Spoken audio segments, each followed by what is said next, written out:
I dig it. So we're just gonna touch base on everything on you, bro. Just a quick catch up. I've been watching all these and like what hasn't been said, which is fucked up. What hasn't been said? Yeah, like Hordeski. I feel like me and Hordeski are almost the same person. You know what I mean? So, really? Yeah. Well, not really. Not really. Majority. We've been through we've been together for so long, and the last little bit anyway. So we would have been like, when I was watching him, like, you know what? He's right. I don't know what Jamie's gonna ask me, but we'll find out. Mm-hmm. Well, I mean, the first time I met you was back in 2013, and that was the very first PFC. Yeah. And then I was relatively early in your career. Yeah. And I remember it was actually Hordeski even said to me, he's like, "Hey man, is there any room on the card for my buddy Malcolm?" I was like, "Who's Malcolm?" And he's like, "Oh," he even said, he talked you up. He's like, "Oh man, this kid's the next star. He's the next star." Well, without further ado, ladies and gentlemen, my special guest today, Malcolm Gordon. Malcolm X. I fucking love it. I love the beard too. You got this like 125 pound Kimbo slice going on. It's amazing. Coming back from Fight Island, finally made his UFC debut, which I think has been way long overdue. Yeah. How did everything start out with you, bro? Let's take it back to how did you get into the fighting game? You've been doing this like professionally for a long time, and this I know like you didn't do anything else. This is what you just did was just strictly fight stuff. Yeah. It's crazy, but like, you know, from a young age, I started doing jiu-jitsu. That was kind of like my main thing, whichever. And I don't like, I'm sure whichever, but How long ago was that?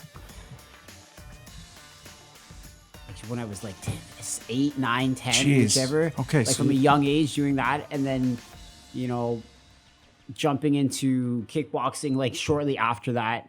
I think like right after high school, I was like, you know, more and more interested to like, cause like, I played like hockey and stuff like that too, or whichever. And, goaltender, right? I was a goalie. Yeah.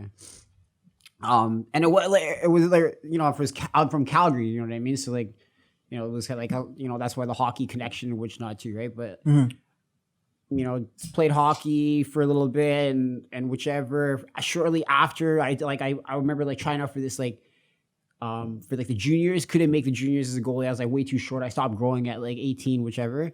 And then just got back heavy into like, you know, competing jiu-jitsu, whichever. I left for like a tournament. I remember in Vegas, I think it was like Grappler's Quest or something like that. And then I just like by accident jumped into like the first gym. I was just walking down the street. I was like, man, I want to try out like a MMA gym or something. Or just like go to a gym. And of course, like you just like tap out. Like tap out was like so big. Like we're talking like 15, you know, how long is this now? 14 years ago, 13, right? So, you know, tap out was a huge thing. The tap out training center was like a huge facility in Las Vegas. I walk in there, and I literally was just like hitting the bag. Like not even like whichever. I remember just like hitting the bag, kind of like moving around. I was playing around in the cage, met a couple of cool guys that were there, whichever. And then this like dude walks by me. He's like blonde hair, big jack dude, whichever. He's like, hey, you know, you're pretty good. Once you know, we do a pro practice in the back. Maybe you should join in one day. Yeah. And I'm like, all right, cool. Like, let's just jump in this pro practice, see what this is about. And at this point, I had already had like, we like in London, we call them like smokers and whichever, right? Like it was like amateur kickboxing shows. In Calgary, they used to do them like weekly, and they're like majority of the same thing. It was like a tournament based though, right? So you had like a couple of fights. Where did you train in Calgary? So it's now called Champions Creed. Back in the day, it used to be called. Well, sorry, I had two different ones. So I had Revolution's Fight Gym, which was like, this is going to be like throwback dudes. You might even whichever, but they were two twin brothers. Holy shit, I'm going to butcher this now.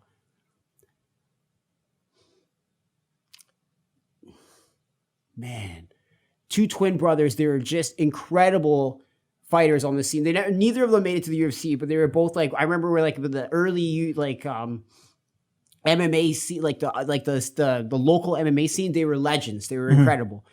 So they ran Revolution's fight team. Bibliano Fernandez was the black belt for that affiliation, and that's where I kind of started with him. And he used to like travel between there and Vancouver and whichever. So I was there for a little bit, and then I left from there, and I don't even remember like how it even happened. I think they actually just like closed down. They were in like a small sectioned off part of like Gold's Gym, back when like Gold's Gym was like around, like this is how old this was, you know what I mean?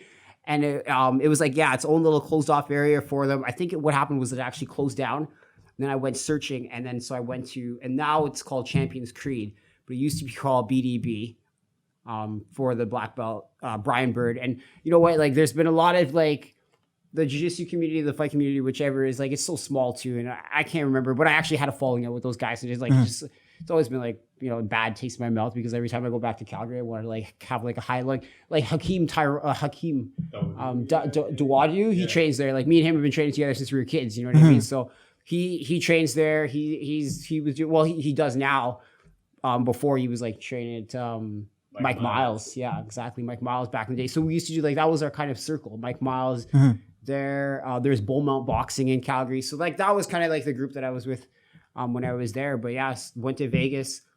Ended up being, that was Shawn. Yeah, I figured that. I figured Shawn Tompkins. Yeah. Walked past me, invited me to pro practice. And then I remember like after I spent like 3 days down in Vegas training there. That was when I first met Hordesky. Yeah. He was just coming off like a head kick, fucking kicking the ass from Njikwani.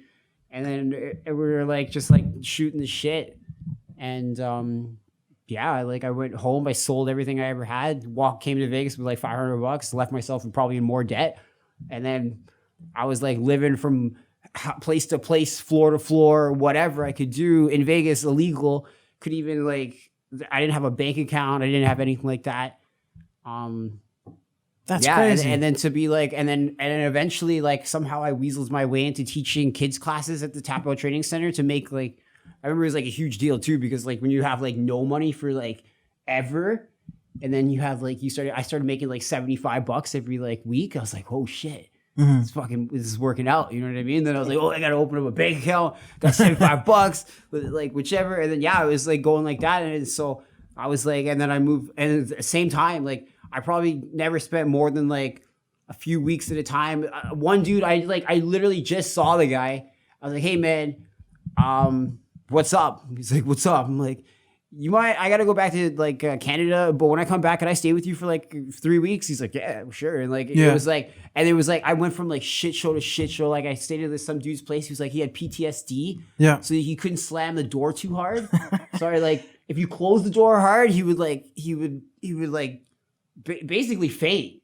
You know what I mean? Because I guess he was in like a tank that like got like a fucking grenade thrown in there, and he like it blew up, and he fucking had like he's just like loud noises just fuck him up.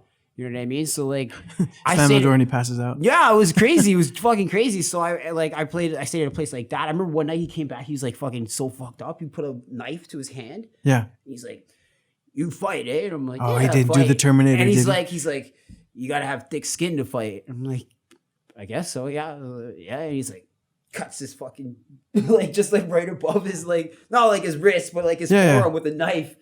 And then it like takes like 3-4 seconds, and then it starts bleeding. He's like, see, that's thick skin. I'm like, oh wow, that's crazy. So then I didn't stay there anymore. It was nuts. And like, I eventually got hooked up with some of the guys from the team at the time and stayed there. Mm-hmm.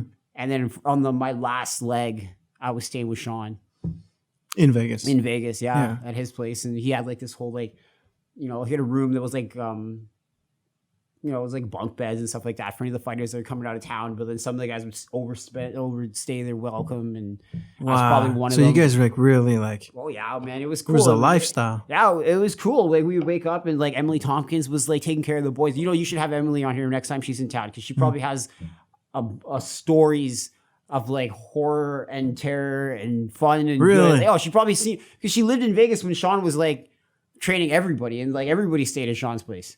You know what I mean? No shit. So like, make the connection. Yeah, so that would probably be cool. That'd be cool, because she would probably have some cool stuff from back in the day. She was like our mother hen. You know what I mean? I remember like distinctively she would be making food for like breakfast and like dinners and stuff like that. And we always had like a bar. Like Shawn liked to barbecue. We'd be barbecuing outside, and yeah, it was like we've always been a little family. So your first, what about you? Take us to your first fight. First cage fight. First cage fight, Shawn got it set up. It was for Las Vegas fight. I had no idea what the hell. I was like a straight grappler, you know what I mean? But like, so basically go in there. I remember the first round. Like, this is the one fight that I cannot remember most of, right? But I remember being on top of the guy and just like heavy ground and pound for the first round. And like I took him down, beat him up. And he was like another black belt too. So I was like feeling really good. And then I remember the second round for like a second, but then he knocked me out. Oh, no shit. Yeah. No shit. Yeah, I got knocked out hard. I woke up, I was like, they're like, I don't even remember. And then one dude's like, one of the guys that was with us, he's like, you ever see somebody go, we were brought back to life. I was like, oh wow. Yeah, fuck, that was crazy. Yeah, so. And then you made the move to London? Yeah, I did. I actually like, I can't remember, like either three or four amateur fights. So that was the one time for Las Vegas. The rest of them were with Tough Enough Organization. I still think they're around. Mm-hmm. And they're like, that's like the UFC, I guess, of amateur fights, because it's like 4-ounce gloves, no headgear, no shin pads, no nothing. Just the only thing you can't do is knee and elbow. I think you can elbow, actually. I think the only thing you can't do actually is elbow. Mm-hmm. But you can knee to the face, whatever. So it's fucking no hold. Like, you know, a lot of amateurs, like, they wear silver and shin pads and stuff like that. And those like rounded gloves. Like, no, we were wearing like the actual 4-ounce gloves, and fucking people. So like, what made it amateur? Just taking out one move. Basically, you can't need the head, but that was it. That was it. So that's how I got the start. So like that's why when like the whole pro thing was like there was no like transition or like a hard it was like, okay, now we just add elbows on the ground. I think actually, I'm pretty sure that's crazy. That was the only thing that fucking changed when I had my my pro debut in Score Fighting Series. But I did pretty well in those fights. Like I think I went 2-1, but the one it was a loss by like kind of like whichever, because I actually got eye poked. I cracked this guy the first, like, I still have the picture on my phone. It was like probably one of the coolest right hands I ever landed, aside from one of your guys' shows. Oh, Lloyd Reyes. That was a good fight. He still hates me, actually. So we still hate each other, actually. Yeah, there was actually a lot of bad blood, now that I remember. And still is. He trained at our gym one time, and they locked me in the cage with him because he decided to want to be a training partner with me. And everybody's like, this is a bad idea. And I was like, yeah, it's a fucking terrible idea. And was that before or after you fought him? After we fought, like 3 years later, and we still fought to the death. And I was like, no, fucking close the door. We're fucking doing this again. Wow. We are not like, I didn't know that. Fuck. Yeah, he came, they came down with like the Parabellum dudes and decided to want to train with us. And then he ended up being like one of the guys that I had to spar with that day. And I was in the cage. Yeah. And they closed the door and they're like, all right, be nice. So it's like, okay. Really? That's amazing. Okay. I remember. And it ended up being, it ended in beef. It ended in beef still. That's too bad though. What was the beef over? I don't know. Sometimes I get like weird. Really? Yeah. Did you say some shit? You talk some shit to him? I don't talk some shit, but I don't know. Anybody that really knows me. So like, yeah, I don't know. I just didn't like the guy, to be honest. Yeah. Yeah. Yeah, because I remember that. You knocked him out, I think it was in the third round. Was it third round or second? With him? I think it was the first. Yeah, it was overhand right. It was part of I had a highlight reel of it because I remember you dropped him. And then I remember when you fought Randy Turner. Oh, son of a bitch. Man, that honestly, bro, I'm not going to lie to you, man. I cried cage side for that fight. That was terrible. That was heartbreaking for me, but I needed it. Yeah. You know, it was hard, like, because like at that point it was like, what was I, like 5-0? You were 5-0, and I remember, and correct me if I'm wrong. You had got the call to the UFC because you had beaten Chris Kalidas at the time. You were on a tear. You had got the call to the UFC, but then because I remember calling you. I remember where I was and everything. I was driving on the 401. I was on my way to work, and I called you and I said, "Dude, this is great news. Obviously the fight is off. Like we don't have a contract. It wasn't you know what I mean? So I'm like, I was wishing you best of luck. And you're like, yeah, I'm excited. You felt like you were all pumped. And then, I remember you were off the card, and it was literally the next day we got the call that said, hey, you win this next fight, you're signed. It was like a sure shot deal, which I wish they never fucking told guys that. That's got to be a lot of pressure. Yeah. And then Randy Turner was just his A game that day, man. Yeah, he was. I still like I'll never forget like the feeling of his freshly shaved forehead or like fucking head, like just like pressuring me against the fence. And at the time, I wasn't as.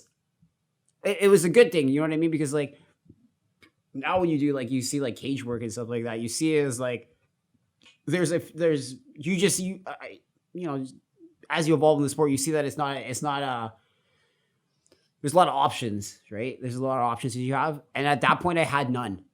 You know what I mean? So it was actually it was probably the most brilliant game plan executed at that time. Because if you watch those first 5 fights of mine, it was like, what the fuck are you supposed to do to beat this guy? You know what I mean? Like, I looked like I knew what I was doing on the feet. I knew what I was doing on the ground at some point. Like, it wasn't nearly as high level as now, but it was still at it was at a level, like a high level though still. And then it was like, and I used to move a lot, you know what I mean? Because I fucking, back then I was like fucking jittery, you know what I mean? But yeah, it was a perfectly executed game plan. It's still probably one of my favorite fights to this day, even though I lost. Because like, I like the part where he was like, I was peppering me and he really didn't want to do any of the exchanges. Actually, the first jab I threw, he fucking went down. Yeah. You know what I mean? And like, that just kind of shows like what type of power I have. And like, I'm just dying to fucking showcase it. Hopefully somebody one day will just stand in front of me. I can just hit him one time and just show it. But yeah, and like he was grinding me, holding me. I remember he took me down and I could hear his coaches yell, stand up, stand up, stand up. And then he fucking stood up. And then we were standing there again. And then like a couple exchanges, rush me to the fence, hold me, grind me out, frustrate me. Yeah, he was very high pressure. Like it was incredible. He wasn't giving you any space. No space. And the space that he did give me, he would exit with like punches. And then I remember he like busted up my nose. I think he actually cut my lip. And I remember like, if you watch the fight again, I was like spitting out blood as I'm like, and I was like, all right. All right. That was a big show too. That was a charity event. Hometown charity event in London, and fucking lost in front of all my friends and family at the time. So fucking. Dude, I when that happened, man, I turned around, I stuck my head down and I cried because I knew what was on the line. Yeah. It wasn't just a fight. It was, I just watched you go down, and I wasn't expecting that. Nobody knew what was going to happen, and we knew that Randy Turner was definitely a real game opponent. Yeah, but nobody, you were the hometown favorite. What was his record back then? Do you know? You remember? I couldn't tell you, man. Woody would know. His encyclopedia, he would know. Dark can pull that. You can pull that up, eh? Randy Turner. I wonder what Randy's record was back then. Like, it was a good fight. Yeah. And the thing was, everybody that ever beat me was like, I'm next to the UFC. I beat Malcolm. That's how I felt, at least. I don't know. Maybe it was like an odd thing, but like, it was probably just in your head. It was probably in my head. Yeah. But I mean, but then you went on a tear. He was 4-1. He was 4-1 at the time. What was Malcolm at the time? Malcolm 5-0, 4-0. No, it was. I think it was 5-0. I think so too. I could be wrong. Give me a second here. Pressure's on, anyways. But anyways, so and then there was that fight, and then you fought out west a whole bunch of times, and then 5-0. Yeah, you were 5-0, right? So I mean, your first like professional loss, which that's a hard thing to see when you see your friend lose, especially when you knew that the UFC's on the phone the next day going. But I wasn't ready though. In all honesty, I wasn't ready. I would have thought I was ready back then, but like I wasn't ready. I look at like how much how long the journey's been from that point on, and like all the different fights that I've seen and the experiences and the different levels of because I level up. After every loss, like there's two ways people normally take losses. They either it kind of like dampers them, and then they kind of doubt themselves for a little bit, or it pushes them to another level. And I feel like every time I've ever lost, it's pushed me to like I thought I was at that point. I'm the type of person that's always pushing myself way too hard, but then at that point it's like, oh no, there's way more to go. So like here we go. So after losses, I especially excel. I think about my first time. After that, I actually went on a skid after that because I was like, I got in my head. I got in my head. I thought that I needed to prove something to get back into the UFC's eyes. I took another loss. Took two. I think it was two. I don't remember if I ever got 3 in a row. I don't think. No, I don't think you got. I was looking at it today just to see, and I think it was 2. Just the 2 in a row, and then you had a couple canceled fights, and then and then I went on a tear. I went out west. Once again, same thing. You get comfortable. You get beat, and then fucking TKO came around. Fucking got beat. Yeah, the resurrection was the first event. First show back, TKO got beat, and then after that, I was like, you know what, like enough getting beat. Well, not enough getting beat, but Yeah. it brought me to every time. It's brought me to another level. You take it to another level to get, and it's always like, those fights in TKO were spectacular after I got, Yeah, because you had a win over Yoni Sherbatov. yeah. Right? Yeah. And then was that for the belt? Was that No, fight? well, the first one was Jordan Graham. Oh yeah, that's And right. that was, That's right. and that that's was right. a crazy fight because I had just watched him fight Tony Laramie. Yeah, destroyed his. Broke his hip with that knee. Yeah, And he looked very he didn't look. He was very dangerous, even though we knew he wasn't very experienced in MMA. He came from that Thai boxing background, but he was like a very dangerous Thai boxer. At the 100% he was. I don't think I had ever faced a striker on that level, so I was pretty fucking nervous. I remember when he called you out. Yeah, and He did. I remember him saying, "Yeah, I'll fight Malcolm Warren." I was like, "Ooh, right." that'd be interesting how that goes." I remember watching a demo you did with Tony kickboxing, and I was like, Who put that on? You put that on? No, I didn't put it on. I was a part of it. There was Future Combat Stars in Windsor. So it was Reno Belcastro, who's in tomorrow, and Woody. So they had a. That's right. It was at Fogular Furlan, which is like a big Italian club in Windsor. And I think they lost a couple fights, and then you and Tony agreed to do a demo kickboxing match. And I was fucking blown away. I was blown away by, and Tony was just young then too, man. I think he was like 17 years old, but like he's, it's such a promising star, that kid, when you see him. He's incredible, man. He's fucking incredible. You trained with him a bit or no? Yeah, I At the trained time? like 2 weeks ago. 2 weeks ago, he came down and trained with the team and us at Bazooka. Okay. Yeah. Oh yeah, that's right. I did Yeah, see a yeah. picture. What's that like Yeah. with Bazooka Joe? It's I'm kind of always torn because I don't want to I'm strong to my roots, you know what I mean? Like Team Tompkins and everything, but Joe really has changed and taken it to the next level, which is exactly what you need, the whole Fight Island thing and whichever, and because I was still training with him at the time. Basically, that's just COVID. You know what I mean? 4 months out, I've never in the last 11 years of my life, I've always had another fight. As soon as I got comfortable, it was it would be like I just having a weekend.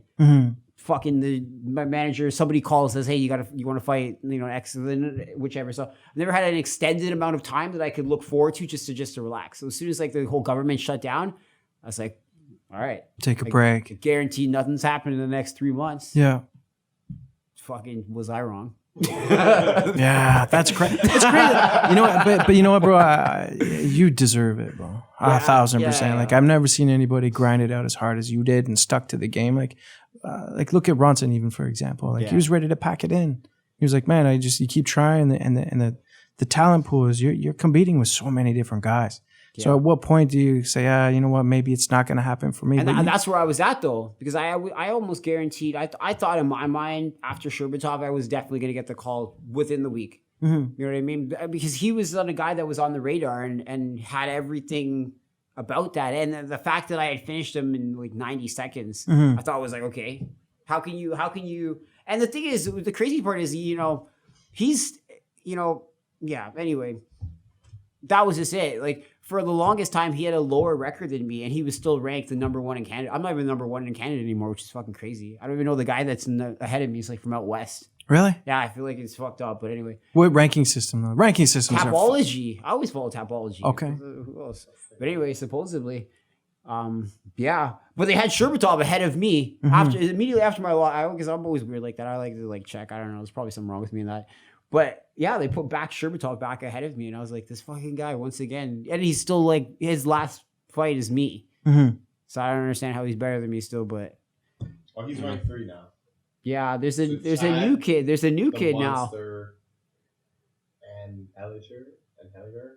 Yeah. I don't know who that is. Who the fuck knows who that guy is? Who is that guy? All of a sudden, I've never even seen him on my. I don't even because I follow him. I follow the flyweights and trying to see who's creeping up, who we're gonna have to look at. Never heard of this dude. Wow. But whatever. It is what it is. So you relocated from London to Toronto. Yeah. And now you work at George Brito's gym, right? Toronto BJJ? I did. No, I'm no longer there anymore right now. Okay. Decided to take training to the next level. And Bazooka Joe was the man. Absolutely, man. He's incredible. He's actually incredible. I've always been drawn, and that's part of the reason why I was so drawn to like Shawn, because like it's not just like about having a coach, whatever. Like it is, like, that's one part of it. But when you're talking about like leaders, you want to have a strong leader to fill that leadership role. And then you want to also have like somebody that's like well-spoken, articulate with the techniques, because that's important too. Like it's every other sport in the world, has a guy or the guy that breaks down. He's so knowledgeable and he can break down, I always like, now I compare this a lot to golf, because like I just started golfing, and like I do like now I do like lessons and stuff like that for golf and stuff like that. And like these dudes, these golf instructors, like they'll have you do. My fiance actually got me into golf, so that's like it wasn't even my thing. It was like because I was trying to keep it real still for the guys. Yeah, because you just skateboarding. Yeah, I skateboard like a lot, but the golf instructors, like they break down every movement, and every individual movement is so important into making like your swing correct. And like you can constantly be and like the grips and all of these things, like all the little things matter. And that's something that you want to find in a coach, because a lot of people just hit the bag. You know what I mean? How many times have you heard it? Like, all right, time to do bag work, hit the bag. But a lot of our bag work is very specific. Like we're looking at things like timing. We're looking for swing. When the bag comes this way, like there's a lot of Joe's techniques are just like so like on the next level. It's like, it blows my mind. Like even today, it just blew my mind on like the levels of thought that he uses and brings into training. It's fucked. It's fucked up. It's really crazy. Was that hard for you to make that transition? Absolutely fucking not. Absolutely not. You know what I mean? Because I'm always the guy that like I like the technical aspect, because I think it's important. I know it's important. You know what I mean? If you're throwing something wrong, you've been doing something wrong, please tell me how I can do it better. Right? And if you can tell me in a way that, speaks to me, then it's gonna work. Right? And that's part of the thing. So like that's what I loved about Shawn. He trained everybody different. Every one of his trainers, he trained Hordesky different, then he trained Hominick, then he trained Stout, then he trained Vitor Belfort, then he trained fucking anybody. You know what I mean? All to their specific needs. But the end game was that they progressed. And that's something that Joe brings to the table, is like he has a room full, like, a reasonable sized room of fighters. Obviously, he was, a world champion himself. But to bring the level of articulate instruction to the we're not talking once a week, we're talking like every day, because we train 6 days a week. Every day brings something new and fresh and relevant to the table. I think that's fucking incredible as a coach. 100% it is. No, that's cool, man. I'm glad you are always looking to level up and get better. Nothing against adrenaline, because I've been there for years. 100%. I love our guys. I love everything. But yeah. Where were you when you got the call? We're about to get lunch at Moxie's. I had already ordered a bottle of wine. Did you drink the wine? Well, yeah, we had to like one last drink. You never know. You never know. But yeah, no, we sat down. We were taking my fiance's grandparents for lunch. I can't remember what we were doing. Like, yeah, we're just doing regular shit, man. Like, and I think this was just when you could go out, like right before you could start going out, and we're locked in a house for 2 months prior to that. You know what I mean? So would you say you were ready for that fight because of COVID? Absolutely. And you know what? I'm going to be honest with myself. Absolutely fucking not. Okay, because I talked to Sam about this, and I was like, we talked about it after. Yeah. And he's like, man, we should have talked about it on the podcast. And I go, well, I'll ask Malcolm anyways when I see him, because from what he was telling me, man, like a lot of the cards were stacked against you going into this fight. Yeah. One was being the weight issue with your opponent. Yeah. And they couldn't agree on coming to 125. You wanted 135, and you were like, and a lot of people don't even know that. And that's explain the thing this, please tell me this. That's the crazy thing too. Like everybody's like, oh fuck, Malcolm, fuck. Albazi, yeah, for sure, he fights at 125 pounds, but the dude has had his majority of his career at 135 pounds. He was a big guy. I'm not saying it's like size matters, because obviously like jiu-jitsu is well, at that level it does. At that level it does. But I still think like I was probably like this far away. Like he definitely cashed his lottery ticket. But regardless, was I ready for that fight? Absolutely not. You know what I mean? Like in my mind, like if you're gonna, you don't get that opportunity twice, so you're not gonna ever say no. to a call from your manager asking you to fight in the UFC, right? You're never going to say no to that opportunity. Never. People dream for that call. When that happens, that's it. The original opponent that I actually had was this kickboxer, solely a kickboxer, had no groundwork. He actually was just tested positive for steroids, actually. It's pretty fucking crazy. Oh, I just seen a whole bunch of guys get popped. Alexander Ovalchuk or whichever. But that was my original partner, opponent. And he was like the M1 Global M1 Global MMA champ. He was coming off a long layoff too. He had like some injuries, whichever, but he was strictly kickboxer. So we were like, all right, hopefully just a cumulative jiu-jitsu would be able to take over. Let's just focus on kickboxing, right? The night before we fly out, opponent change, Amir Albazi. Once again, you're like, you're not going to say no. You can't say no at that point. Like, you've already, done my medicals in like a day. We've had 4 days to train for this thing. As soon as I got the call, basically, I took my last little sip of wine, went straight to Joe's. We started hitting pads, whichever. And from no cardio, no nothing. Like, I'd go on the occasional run, but nothing substantial because like it wasn't in. We were in lockdown. I wasn't in fight mode. We were in lockdown. If anything, it was like I was just like trying to run off like the fucking steak I had the night before or something, like something crazy, whatever I ate.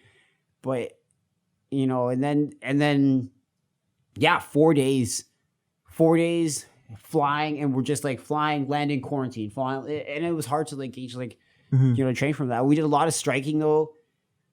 A little bit, and like maybe even like 1 day of sparring before it.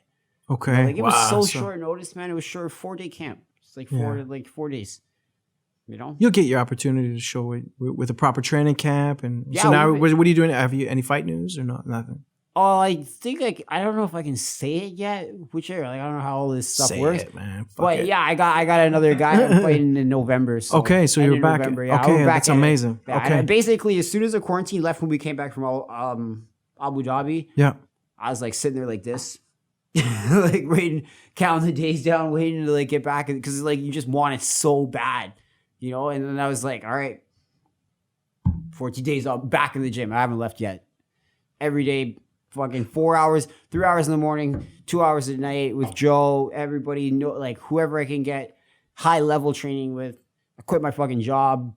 Okay, so we got sidetracked. Let's go back to your opponent's weight issue. You said we didn't tell the full story. Tell the full story because we missed it. He was trying to get when he first signed the fight. My manager calls me. He's like, all right, you got Albazi. He's taking on short notice. Can you do it at 130? I'm like, no. At this point, I'm like, no, we're good on weight. Let's do 125, 126. Make the guy suffer, basically. Yeah. What I mean? Like, is there any tactics, anything you can get ahead of? Make him suffer, whichever. So we make it to Island, whichever. That travel makes you like, whichever. Jet lag, tired, whatever. Like, no, because we stayed on like the same schedule, but like I was definitely retaining a lot of water. Because I wasn't training as heavily as I was when I was losing it, right? So we struggled down to get the weight low. I think the day before weigh-ins, I'm like waking up 144 pounds. I've done it before, but I'm like, I'm 30 now. You know what I mean? So it's like, it wasn't like when I was 20 and it was like, it just fell off like this. I guess. I don't know. That's what everybody said.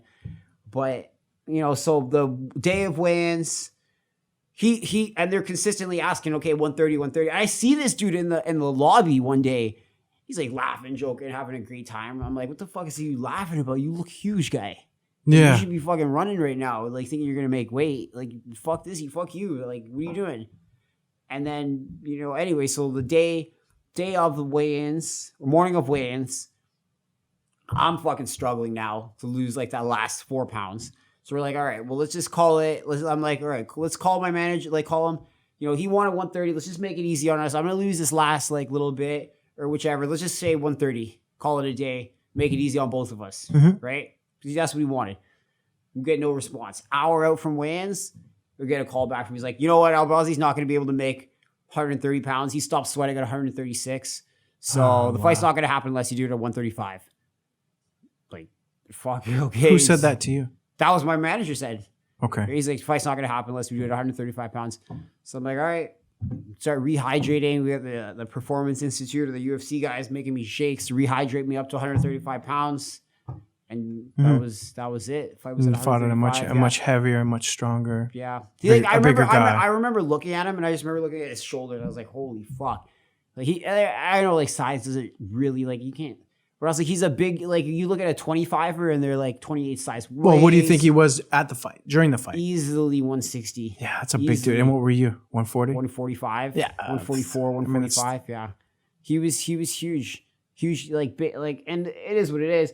But I didn't feel like his striking didn't like nothing fazed me about it. Like, you know, I remember hitting him and like he started like flinching. That's what cut him. Like, you know, but everything happens. I think everything happens for a reason in all honesty. 100%. What was the pressure like? Absolutely none. It's actually weird. Like I feel like in that moment, I probably would have done better if there was a crowd. Like it was easy because there's no crowd. Right. Really? But I feel like, you know, everybody's you like, need the crowd. You need the jitters. hype. Like, yeah. I need it, man. Like I want to hear my walkout loud as shit, getting people like whoever's in the crowd at that point, because you're at the undercard. There's nobody in the fucking place anyway. But like, I feel like it's a show at the end of the day. Like I like to put on the show. I like the show aspect of it, right? So, but no, there was like, at that point there was no pressure. It was. So what happened with like your opponent? Was the UFC like, hey, like we recognize like. Yeah, you did all this for us? Or you don't want to make anything difficult for them, right? Because you still like at the end of the day, you still want to keep your contract. Yeah. Because I know other guys like what's that one? He's like Robert Drysdale guy, and he like quit on the stool, and he like had one loss, and they cut him. You know what I mean? So I didn't want that to happen, right? But you know, now I'm fighting to keep my spot. Yeah. Well, that's what the level is, right? It's that game. Yeah, now. that's just it. You know what I mean? At 125 pounds, I feel real confident for the most part. You know, there's I remember I like ran up. I get like because Figueiredo was on that card, and I gave him like a big hug. Can't remember like at what point in time in the night, but I gave him like a huge hug. I was like kind of like feeling him up to see how big he was. And, that's hilarious. yeah, that's hilarious. Always thinking. Yeah, you know what I mean. But like, hey, Figueiredo. Sam was saying something about death threats and shit on. It was crazy. So tell me about this. I want to hear about this. I don't even know. It's nuts. I had people text me, kill my, like they were, oh, it's fucked. You know what? I actually don't even want to bring light to this because I don't want to give people like fucking ideas, but it was terrible coming back. You know what I mean? My Instagram blew up and stuff like that, but like there's like people like just sending me like the worst messages possible for like consistent number of days. And then one day I feel it was a bot too though, but I had like 200 messages. Really? From, like, different accounts. And, people like, talking shit. It was bad. What kind of stuff were they saying to you? Yeah, I don't want to get into it. You can't. Okay. Like, it's fucked up, man. Just mean shit? Or? Yeah, it's pretty fucked up. It is pretty fucked up. Yeah. I was in a dark place for a few days, you know, but it was like, I don't know. I feel like... Was that after the fight or before? After the fight, nothing before. So why would they give you hate after the fight? Yeah, it was fucked up, right? That's crazy. Yeah. That's crazy. Yeah, he told me, he's like, man, his Instagram blew up. Like he went from like so many followers to like it tripled in like one day. And he goes, and then all of a sudden he started getting all these like people were talking shit and death threats and that was fucked. That's fucked up, man. Here you are, two professional athletes. Yeah, it was crazy, but you know, when we were used to training in Chicago, I used to hang out with like Felice Herring and whichever, and she used to be the same thing. She actually told me like horror stories of like her Instagram, same thing. Like people would like send her like really crazy messages, actually just consistently, which you know what I mean? Really? Yeah. So I knew it was gonna be like a thing eventually, but yeah, I didn't know it was gonna be like so crazy. It was pretty bad. Well, they say when you made it when the people start hating on you, right? I don't fucking know if you even made it at that point, but it was just like it was fucked up. It was pretty crazy. But overall, like probably one of the best experiences I think for like a UFC debut, like being on Fight Island, being in Abu Dhabi, Yas Island. You know, what were the people like over there? Were they welcoming? People were cool. Yeah. Did you go race car driving?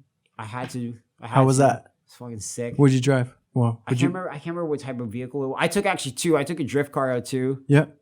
And then I took like this little like hot rocket. Like it was sick. And yeah, the guy driving beside me was nuts. It was pretty fun. Drift car was sick too, though. Did they let you go out? Like, were you only stuck in a certain perimeter? Yeah. So after you were done all the quarantine, you could go out and do your thing, whichever. And Yeah, we used to like we'd go for like a walk to the beach in the morning time, like chill on the sand, whichever, or in the salt water, whichever. We try to go golfing. Or we didn't try to go golfing, but we just there's a golf course there. We wanted to see what the golf was about. But they had a couple of things going on there. Yeah. It wasn't that bad. But like we're talking, those are 2 days after quarantine. Sorry, and like if you are, because we were fighting at 3:00 in the morning to reduce the jet lag. Okay, hold on. You were fighting at 3. So yeah, so when that fight happened, it was actually 3:00 in the morning, 4:00 in the morning. Our time or their time? Well, their time 3:00 in the morning. Our time 7 p.m. Oh, okay. So right? You were kind of yes. So, okay. No, that's what I mean. So we were trying to stay on that sleep schedule. So we would fall asleep at say 10 a.m. and then wake up 7 p.m. Right? Okay. So we're basically fucking vampires at that point. Wow. You know what I mean? We'd miss people don't think about that. We would miss the majority of the day. Just wake up, it's nighttime. You know what I mean? And we'd fall asleep during the day. Their time to try and keep on that same thing. schedule. We'd be training. We would start our training session at 1:00 in the morning, their time, right? So it's kind of like a thing to get your mind wrapped around, right? Yeah. So these are the things nobody knows, right? They just assume because you think. I used to do events and I would always start them at 7 p.m. and I always found that they would run into like midnight and later because in my head, say, hey, Malcolm, you want to go watch the UFC tonight at Krabby Joe's or something? And we're like, yeah, let's do it. We go watch the fights from 7 to midnight and like our normal schedule, but really not realizing that they're on Vegas time, which is 4 hours behind. Yeah. So I was like, they're actually fighting earlier. They're actually done the fights by like 9 p.m. Yeah. So I actually changed the way I structured doing events. Going, okay, you know what? I'm going to start early. So I don't want to fucking be there till 12. The main event should be fighting at midnight, man. We should be already packed up, wrapped up. Yeah. We should have already been a couple of beers deep at an after party. You know what I mean? So I changed the way it could because you forget. Yeah, the time zone changes and stuff. It was pretty crazy. That training, and then as soon as like so we were in like a holding cell in the hotel because we were staying at the hotel right across from like the actual stage setup that they had, and then you would get transported from there into a bus to your own little warm up area. Have like 5 minutes, whichever. Do your like have your warm like 10 minutes prior. I think it was like that was it. Mm-hmm. And then fight, check the doctor, they put you right in your back in your own individual bus and send you right back to the hotel. By the time it was done, it was like 4:00 in the morning. Yeah, it's crazy. Yeah. That's and crazy. then the main event didn't start till 10 a.m. right? Okay. Their time. So like it was because you'd see the guys walking in, it would be like daytime for them, right? So it was cool. It was cool. It was just different, but. Wow. So now you're back. Now you have a game plan. Now you know you're in. So you don't. There's the pressure of trying to get in is off now. Yeah. So you're just back to the grind, just training, keeping it going. Back to the grind. Huge adjustments are made. There's huge adjustments were made. There's a lot of stuff that I was like overlooking. I don't know if it was like just like bliss or like ignorance, whichever. But like, the jiu-jitsu for MMA is very unique. Mm-hmm. That's kind of like. Anybody that says otherwise is like lying. You know what I mean? Like it's very unique. So getting back to that is probably the priority. Because I was doing a lot of like gi jiu-jitsu at the time, and it was like I wasn't even sure I was going to be able to make it to the UFC. So I was like, well, I still want to be able to compete at a high level, and I still want to do something pretty like cool. So why not like go for like a world championship in jiu-jitsu to like a fucking decent, and take on like one of the Meow brothers or something like, I have a question for you, and I always wanted to ask you. Back when you were a free agent with TKO, were you supposed to go to ONE FC? Yeah. So what happened there? It was ONE FC or whichever. I don't know what happened. There is like because then you re-signed with TKO. Yeah, there is like a bunch of like I don't want to get into it because like once again, the community is very, very, very, very, very small. So you gotta like watch what you say. But I don't know. Ultimately, it worked in your favor. Yeah, I guess so. I don't think They only took like one dude though from Canada, really. Mm-hmm. Who did they take? Like that. What's his? There's a guy from Vancouver. What's his name? But he's like a huge star over there. Mm-hmm. I can't remember his name. I can't remember either. Yeah. But it worked out in your favor, anyways. I always wondered I just wanted to know what happened with that because I remember. I actually ended up like I I had an old manager, and then I re-signed with like a new manager shortly, like probably like a year ago. Danny Rubenstein, same manager as Ronson. Okay. Same as Ronson, yeah.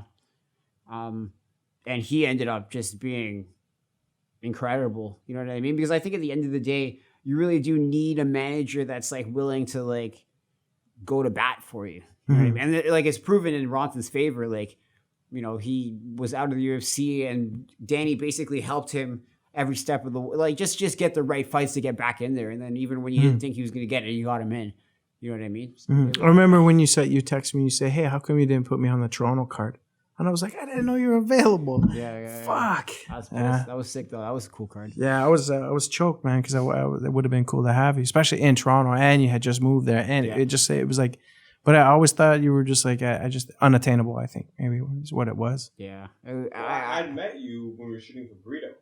Yeah. Okay. That's right. Yeah. I remember talking to you, and I thought you had signed with another like at the time or something. You were talking. Yeah, because there was a fight in Brazil. I think that's what it was. Brave. So in That's January, right, yeah. I signed a Brave, and then up until March, I was actually like the week.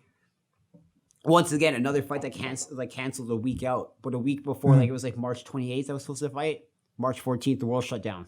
You know? It was literally a week after the show. Yeah. Like the show in Toronto happened, and then yeah. it was like we even joked about it with each other, going, "Hey, man, like, you know, make sure you don't get the COVID." Can you just imagine? Like we were joking. Can you imagine if someone got COVID? We were completely like clowning it, and they weren't even like even when like the whole world shut down, they're like, all right, be ready. We're still flying you out to Brazil. Like cases aren't that bad there. And then it was like they literally brought it down to like the week of.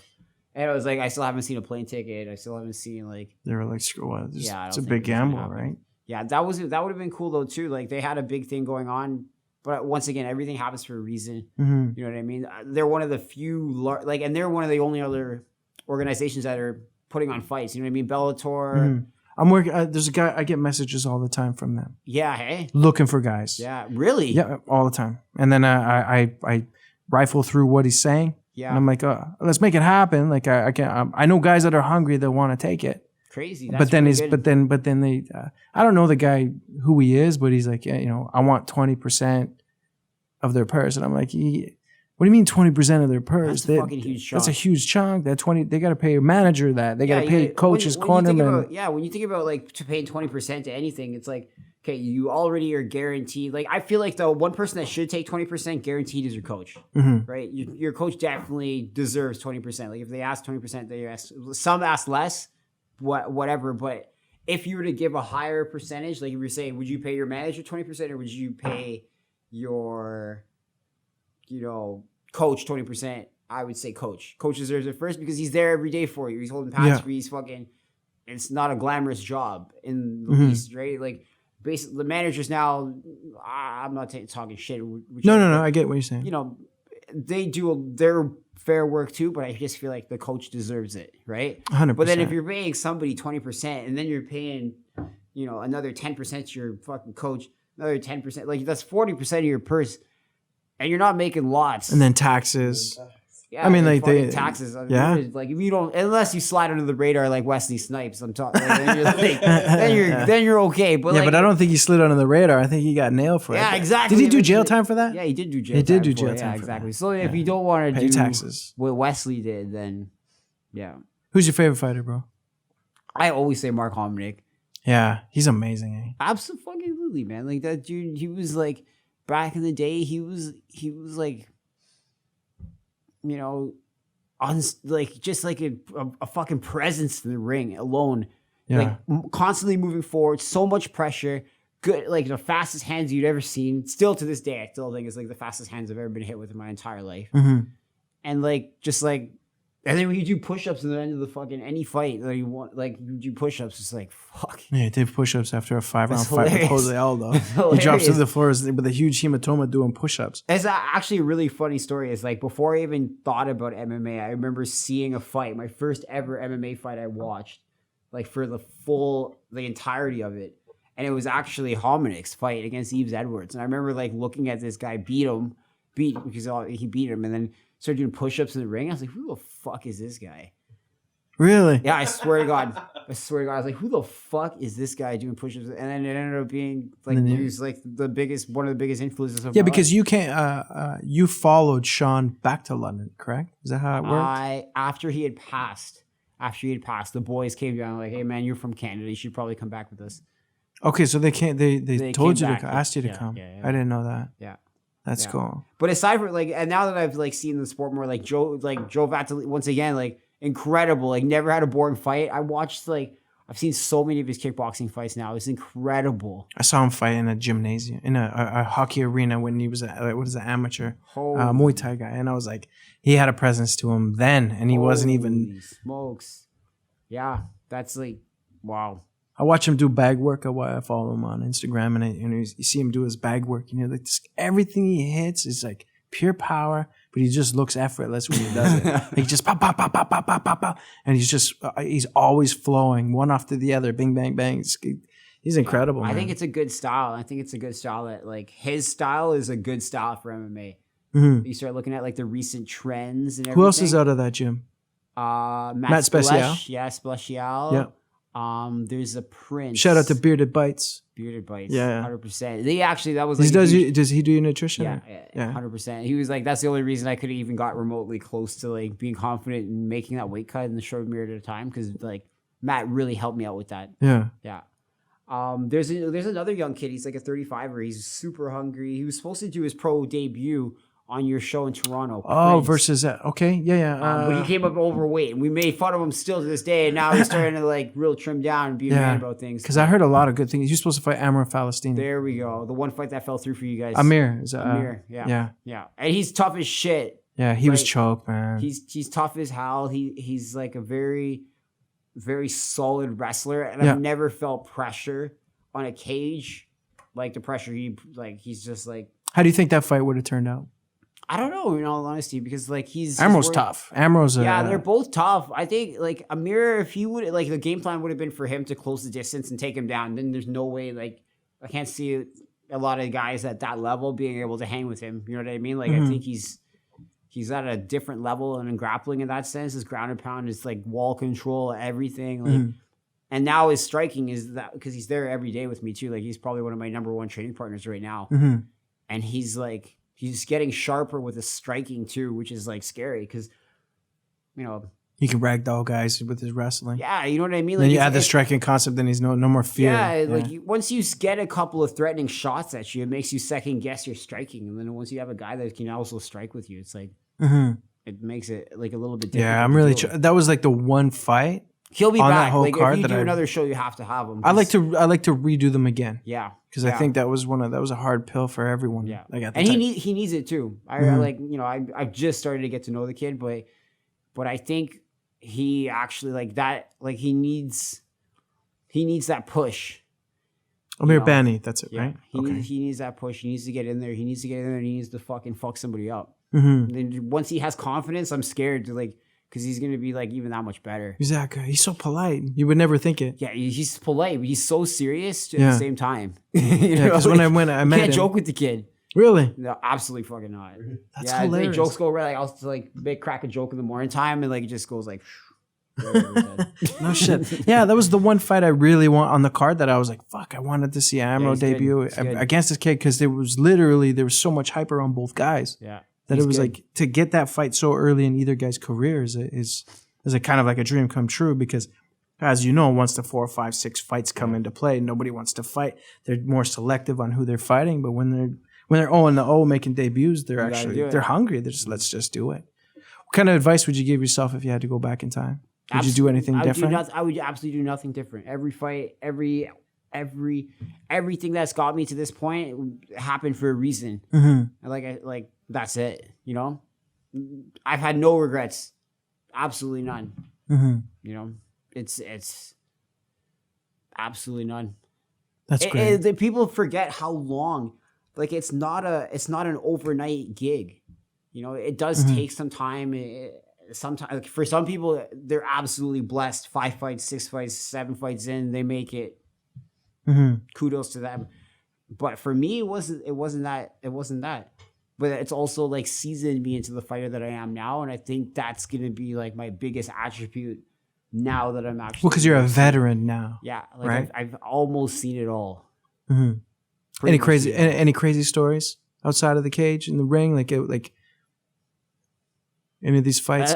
Aside from my nemesis, what's his name? Lloyd Reyes. Yeah, because I remember, and it's funny that it. you said that because I remember I was like, oh yeah, they fucking hated each other. They literally hated each other. Yeah, he was pretty crazy. You know, he was crazy.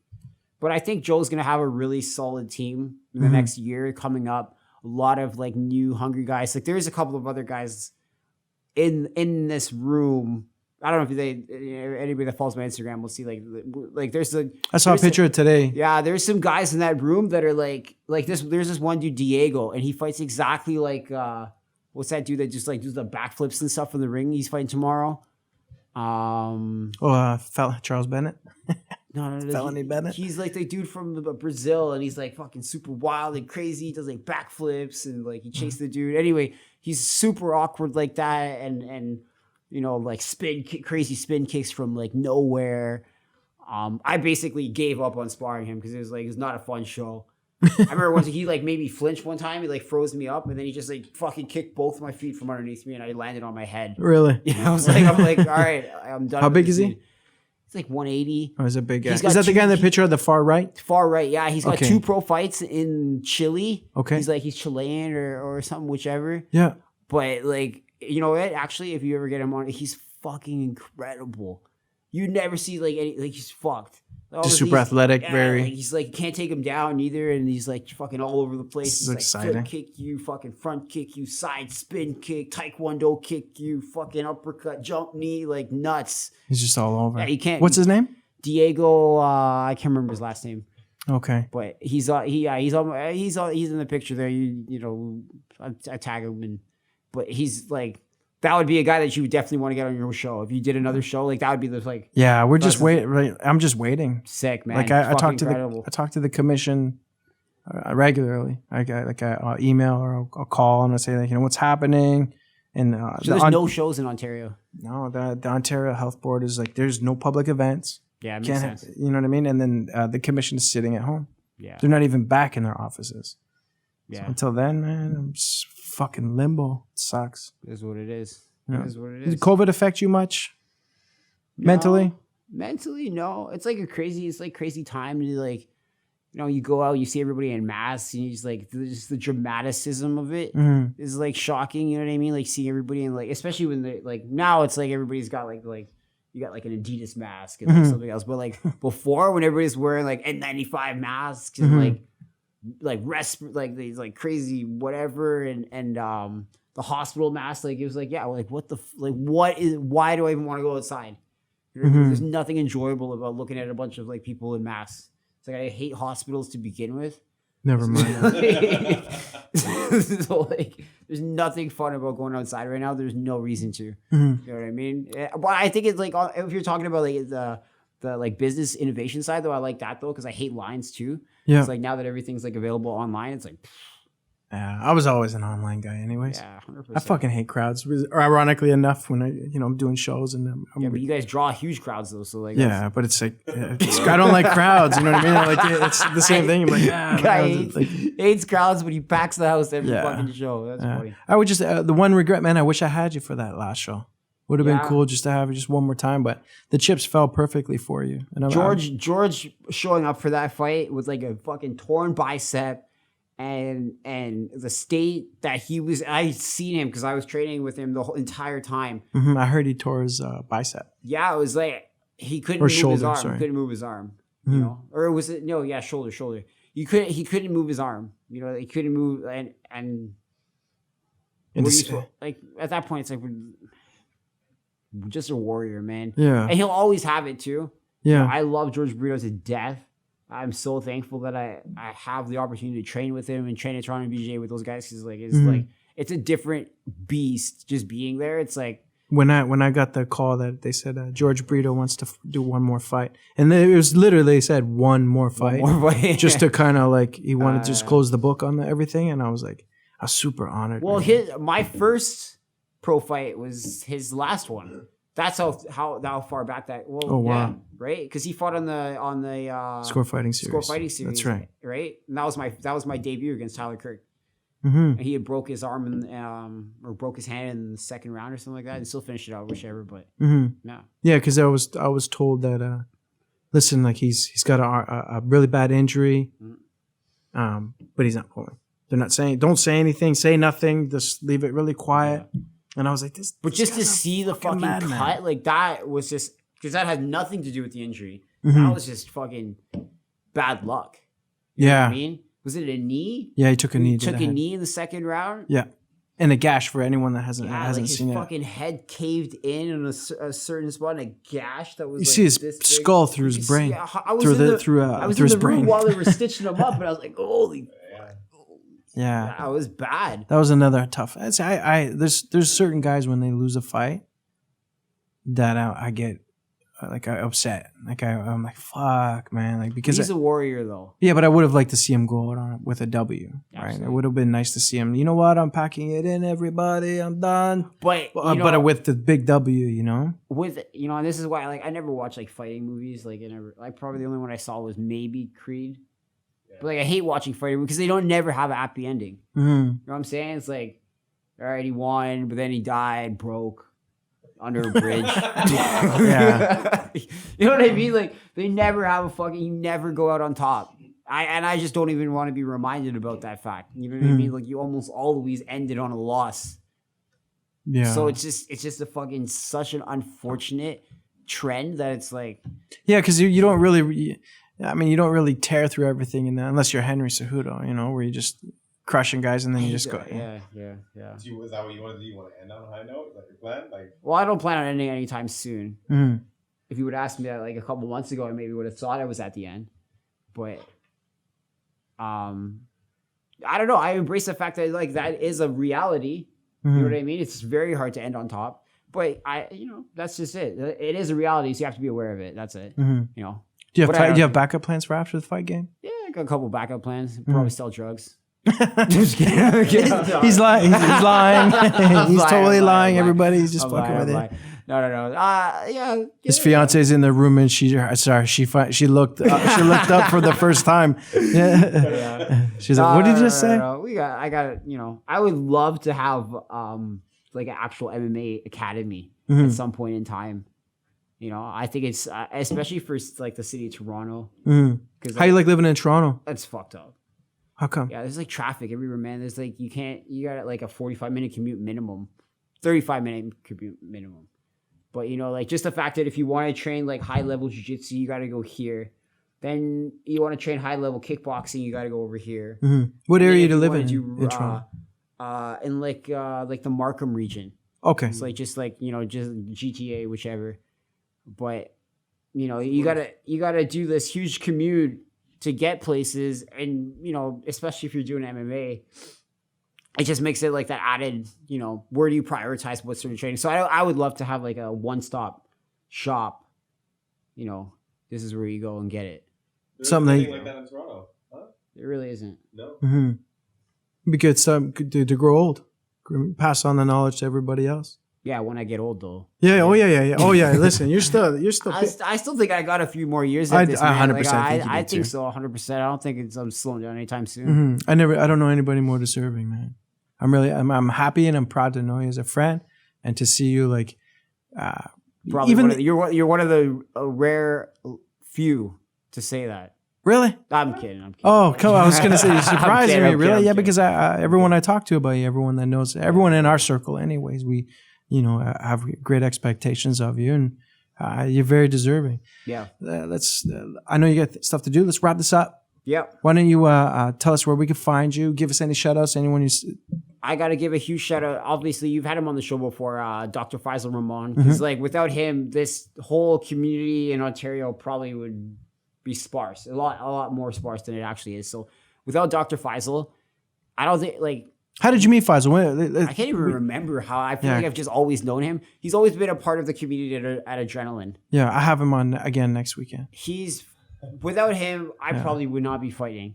You know what I mean? Because it's so difficult with the Ontario Commission, and then the timing the cost, of everything. the timing, the costs. to do your medicals, to be a professional fighter, just to come out on top at the end of all of that would be impossible without Faisal. You know what I mean? Because he takes care of a lot of that and helps out everybody in the circle. So, you know, without Faisal, be fucked up. He's our king for a reason. Yeah, 100%. So that's I think is the most deserving. And then obviously like anybody, you know, there was like Street Soldier well back in the day. Jay Regal. They used to help me out a lot. Yeah, I know they were a big supporter of you. Jay's a great guy. Sean too. Brooks at Spray and Seal, and I don't know if you remember. He used to be like around. He used to be the old manager of Adrenaline actually. But Sean, you know, and obviously everybody at Adrenaline in London and Ontario and in Canada that's ever supported me because like you know I fought all along here and I've had a lot of you know really positive support, which is you know I really appreciate it. And it means a lot. So you know that those guys deserve a lot too. That's good. We love you, brother. Oh, where do they find you? Instagram, Twitter, Facebook? Instagram, Malcolm X, bruh. I don't really do the tweeting thing. Yeah, I don't like it either. Yeah. Too much work. Too much work to keep up on all of them. Yeah, too many letters. I can't. I got bad. Yeah, too many letters. But yeah, mostly you can find me on Instagram. That's about it. Okay. That's it, my man. Oh, yes. And don't forget, subscribe to the channel. And again, ladies and gentlemen, my good friend, Malcolm Gordon.